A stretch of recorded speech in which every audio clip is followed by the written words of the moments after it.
আমরা জানি 2026-এ ভোট, কিন্তু 2026-এ ভোটের আগে তৃণমূলের সামনে সব থেকে বড় তিনটি বিপদ।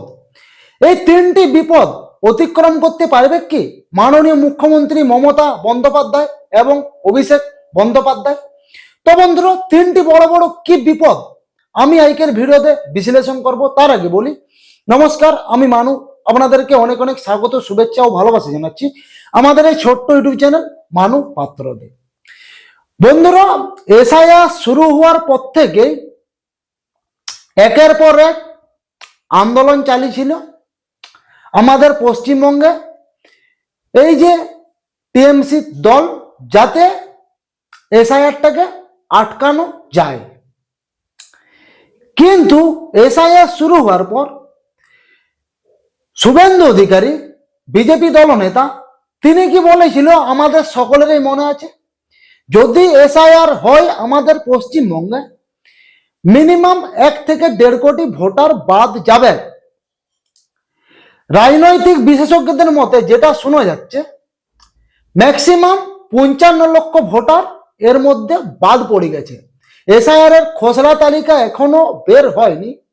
যখন বের হবে, এই যে 1 থেকে 1.5 কোটি যদি ভোটার বাদ চলে যায়, সেই আতঙ্কে কিন্তু পিসি এবং ভাইপো দুজনেরই ঘুম উড়ে গেছে। আরো দুটি কারণ আছে, সেই দুটি কারণও আমি বলবো। কিন্তু এসআইআর চলাকালীন যখন আমাদের পশ্চিমবঙ্গে আন্দোলন হচ্ছিল এসআইআরটাকে আটকানোর জন্য, আমাদের পশ্চিমবঙ্গে যে সমস্ত মিলিত ভোটার ছিল, যে সমস্ত বাংলাদেশি এবং মায়ানমার অনুপ্রবেশকারী ভোটাররা আমাদের পশ্চিমবঙ্গে সমস্ত সুযোগ সুবিধে নিচ্ছিল, থাকছিল, খাচ্ছিল, সবকিছুই গণগান গাইছিল। যে দেশের থেকে এসেছিল, বাংলাদেশ বা মায়ানমার, সেই দেশের। কিন্তু সেই সময় এই যে দিদি এবং ভাইপো তখন দুজনে বড় বড় বক্তৃতা দিয়েছিল যে কোনো চিন্তা নেই আপনাদের, আপনারা এইখানেই থাকবেন। কিন্তু আদৌ কি সম্ভব? মানছি দিদির হাতে পাওয়ার আছে, মুখ্যমন্ত্রী মানে ওরেল পাওয়ার তো আমরা দেখতেই পাচ্ছি একের পর এক, সেই বিষয়ে আর কিছু বলছি নি। তবে তিনি যদি অনুপ্রবেশকারীদের এইখানে রাখার ব্যবস্থা করে, মানছি যে ক্ষমতাটা আছে, আধার কার্ড থেকে বলুন, ভোটার কার্ড, এইসব তথ্য তিনি বানিয়ে দিবে। কিন্তু 2002 সালের আগে যে ভোটের তালিকায় নাম থাকতে হবে, সেইটা কি বানাতে পারবে? কারণ এই যে এসআইআর এর খেলাটা পুরোটাই আছে কেন্দ্রীয়র হাতে। কেন্দ্রে বসে আছেন নির্বাচন কমিশনার গণেশ কুমার। তিনি কিন্তু চারদিকে একদম তাকিয়ে বসে আছে আমাদের পশ্চিমবঙ্গে। যে জায়গায় যদি কোনো ভুল ত্রুটি পাচ্ছে, সেই জায়গায় তিনি খপ করে বসে পড়েছে। তিনি হাজার চেষ্টা করলেও কিন্তু 2002 সালের আগে যাদের ভোটার লিস্টের নাম নেই, তাদের নাম অ্যাড করতে পারবে নাই। তো বন্ধুরা, 1 নাম্বার পয়েন্ট তো হয়ে গেল। 2 নাম্বার আসি, এই যে বাবরি মসজিদ, এই যে আমাদের পশ্চিমবঙ্গে এত বাড়াবাড়ি, এত ঝাপাঝাপি, 2026-এর যে ভোটটা দিদি চাইছিল মুসলিমদেরকে হাতে নিয়ে, হিন্দুরা তো মোটামুটি আছে, মানে একটা সার্কেলের মধ্যে রেখে ভোটটা আদায় করার। কিন্তু এই যে বাবরি মসজিদের খেলাটা চলছে আমাদের পশ্চিমবঙ্গে, শুধু পশ্চিমবঙ্গে বলে নয়, পুরো ভারতবর্ষে চলছে। এই যে হুমায়ুন কবির, তৃণমূলের বড় দাপুটে নেতা, আমরা সকলেই জানি। এই যে আজকে এটাকে সাসপেন্ড করে দেওয়া হলো, দিদি নিজে বলে নাই সাসপেন্ডের কথা। আর একজন মুর্শিদাবাদের বড় নেতা আছে, তার নাম আপনারা সকলেই জানেন, আমি আর নিচ্ছি নি। ওনার আন্ডারে সাসপেন্ড করা হয়েছে।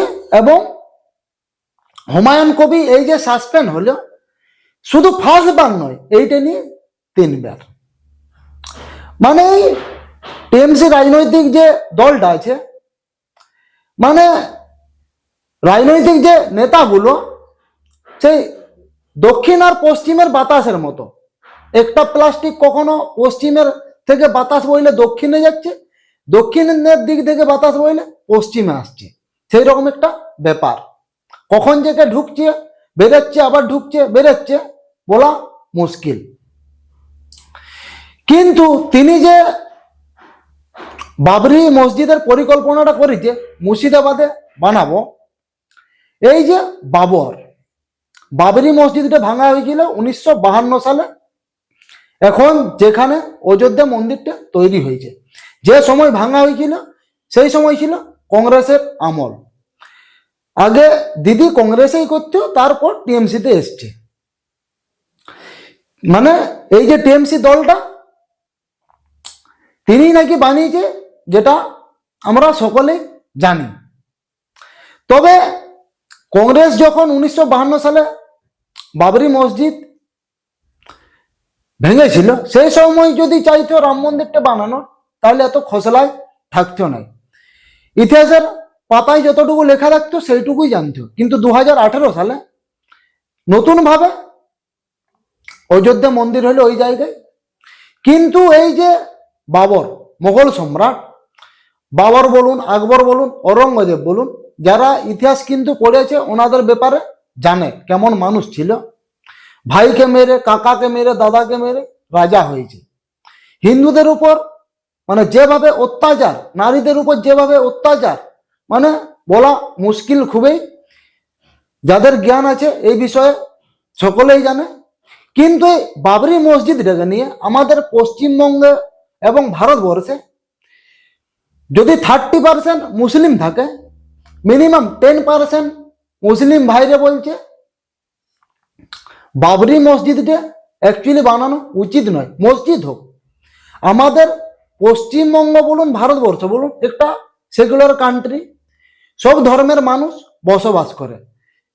একটা যদি খ্রিস্টান ধর্মের কোনো পুজো হয়, সেখানে মুসলিম লোকও সামিল হয়, হিন্দু লোকও সামিল হয়।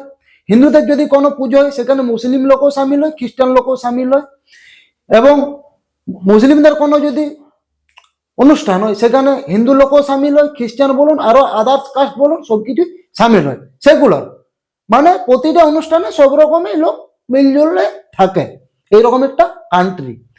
তবে যেটা বলছে মুসলিম ভাইদের যারা বড় বড় জ্ঞানী মানুষ আছে, মৌলানা সাহেবরা বলছে আমাদের ভারতবর্ষের মধ্যে মন্দির, মসজিদ, গির্জা সবকিছুই বানান, সেই বিষয়ে কোনো আপত্তি নেই।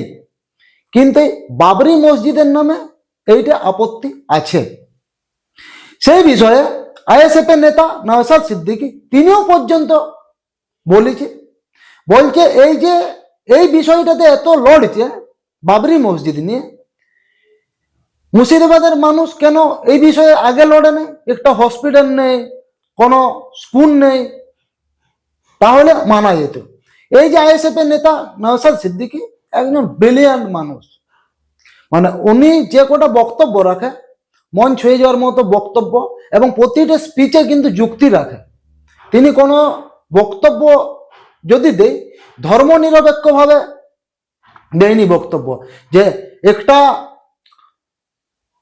কাস্টকে শুধু উনি ফায়ার করবে যে এইরকম নয়। তিনি সেকুলার ভাবে বক্তব্য দেয়, ভুল যেটা ভুল, ঠিক যেটা ঠিক, এইরকম ভাবে, মানে একদম সঠিক বান্দা এই নওশাদ সিদ্দিকী।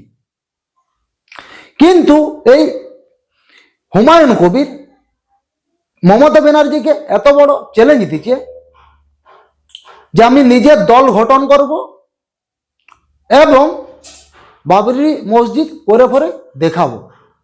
বাবরি মসজিদকে কথা যখনই সোশ্যাল মিডিয়াতে ভাইরাল হয়ে গেছে, ম্যাক্সিমাম 20% মুসলিম কিন্তু হুমায়ুন কবিরকে সাপোর্ট করছে এইটা বানানোর জন্য। এবং যেটা সোশ্যাল মিডিয়ায় দেখছি, অনেক পয়সা পাতি হাবি জাবি দান করছে এইটাকে বানানোর জন্য। শেষমেশ কি হয়, সরকার কি ডিসিশন নেয় সেটা দেখা যাক। তবে যারা বড় বড় জ্ঞানী মানুষ আছে মুসলিমদের, তারা নিজেরা এটা নিষেধ করছে যে মসজিদ হোক। কারণ 1947 সালে যখন আমাদের দেশ স্বাধীন হয়, সব সেকুলার লোক মিলেই দেশকে স্বাধীন করেছিল, শুধু হিন্দুর একাই ছিল সেটা নয়, হিন্দু খ্রিস্টান বলুন এবং মুসলিম বলুন, সব একত্রিতভাবে লড়ে দেশটা স্বাধীন করেছিল। তাহলে মুসলিমদেরও অনেক বীর বীর নেতা ছিল যারা যৌথ হয়েছিল যুদ্ধে, বলছে তাদের নামে করুন মসজিদ, কোনো অসুবিধে নেই। তাহলে এই ক্ষেত্রে দেখা যাচ্ছে যে সমস্ত মুসলিম ছিল অধিকাংশ হুমায়ুন কবিরের সাপোর্ট, যে সাপোর্টটা পেয়েছে তিনি কিন্তু একটা চাইলে আলাদা পার্টি গঠন করতে পারে। সেইখানে মমতা ব্যানার্জি যেটা আশা করেছিল মুসলিমদের ভোটের প্রতি, যেই মানুষগুলোর কাছ থেকে ভোট পেতে পারি, মানে তাদের কাছ থেকেও কিন্তু সেগুলো হাতছাড়া হয়ে যাচ্ছে। বুঝতে পারলেন আপনারা? এইদিকে নওশাদ সিদ্দিকী ভাই ভাঙড়ের, ওনার যেটা দাপট কথা বলার যেটা ওনার ট্রিক, উনিও কিন্তু অনেক ভোট পাবে। সেই দিক থেকে দেখা যাচ্ছে মুসলিমদের ভোটের সংখ্যা প্রায় কম পাবে তৃণমূল।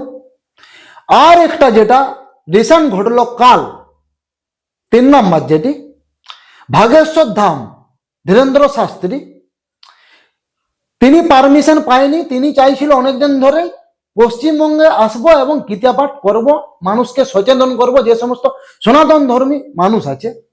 তিনি ফাইনালি কাল আসতে পেরেছিল, তাকে আনা হয়েছিল, বড় বড় উদ্যোগপতিরা ওকে এনেছিল। এবং এই যে একটা আশা, সেইখানেও কিন্তু অনেক পরিমাণ ভোটার টিএমসি থেকে ছিটকিবেন, কারণ তিনি যে ভাষণটা দিয়েছে হিন্দুদেরকে নিয়ে, সনাতন ধর্মকে নিয়ে, এবং ব্রিগেডে যে বক্তৃতাটা তিনি দিয়েছে, লাখ লাখ মানুষ সামিল হয়েছিল। এবং যে কটা কথা তিনি বলেছিল লাইন টু লাইন একদম, মানে বলার ভাষা নেই এইরকম পিচ তিনি বলেছিল। মানে সেই দিক থেকেও যদি দেখতে যাই টিএমসির তরফ থেকে অনেক ভোটার কমছে। তো বন্ধুরা, পুরো ডিটেলস তো আমি আপনাদেরকে বললাম। এই বিষয়ে আপনাদের কি মতামত সেটা আপনারা কমেন্টে জানান।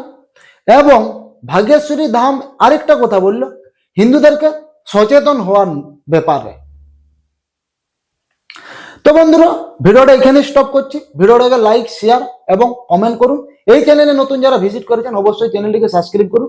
আবার দেখা হচ্ছে নতুন কোনো ভিডিওতে, নতুন কোনো টপিক নিয়ে। ততক্ষণ আপনারা সবাই ভালো থাকুন, সুস্থ থাকুন, নিজের ফ্যামিলির প্রতি খেয়াল রাখুন। নমস্কার।